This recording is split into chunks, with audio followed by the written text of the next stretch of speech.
نبوت دی صفات دا مالک میرے پیر حسین نے جدہ انہاں کو آکے وَإِن لَمْ تَقْبَلُوا مِنِّي جے کر تُسا میری نصیحت کو قبول نہ کیتا نا والے میرے پیر دا چیلنج کیا ہے میرے پیر وال قرآن دی تلاوت کی تھی اور او جی حضرت نوح علیہ السلام قوم کو تبلیغ کی تھی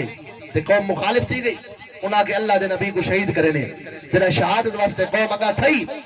اللہ دے نبی حضرت نوح علیہ السلام جنہاں انہاں کو جواب دیتے اللہ نے قرآن بیان کیتے فرمایا وہ جواب میرے پیر لجپال حسین نے دیتے فرمایا فَأَجْمِعُوا أَمْرَكُمْ وَشُرَكَاءَكُمْ سڈو اپنے سارے بدماشی کو سڈو اپنے خیر خواہی کو اگر تسا لڑنا چاہتے میں تو آؤ اور آیت آخری سچ ہے ثُمَّ اقْضُوا إِلَيَّ وَلَا تُنظِرُوا انظر ينظر انذار دا معنی مہلت دینا فرمایا جے اگر تسا جنگ کرنا چاہتے ہو میں حسین کو تہاڈی مہلت دی لوڑ نہیں میں کو کل بھی اللہ دی ذات تے توکل ہے میں کو آج بھی اللہ دی ذات تے توکل ہے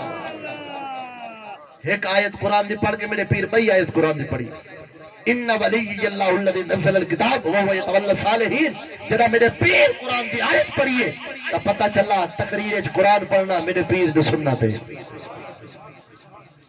تسا نہیں سمجھے میں کیا کہنا چاہتا تقریر دے اندر قرآن پڑھنا میرے پیر حسین دی سنت ہے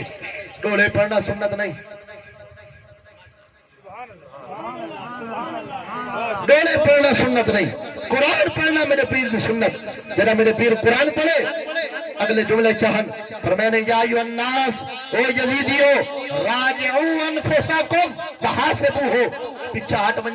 بنجو اپنے آپ دا محاسبہ کرو دیکھو تسا کینے مقابلے وچائے کھڑے ہوئے کینے مقابلے تاکو پتہ ہے تارے سامنے کونے ہون میرے پیر اپنا تعارف کرے جی میں میرے پیر اپنا تعارف کرے سنو چاہتے اجازت میرے پیر فرمائے النبل بنت نبیکم میں تہاڈی نبی دی شہزادی دا پتر لیس علی وجہ الارض بنت نبی ابن بنت نبی غیری فرمائے او لوگو پوری ہوئے زمین دوتے تہاڈی نبی دی شہزادی نبی کوئی پتر دیوی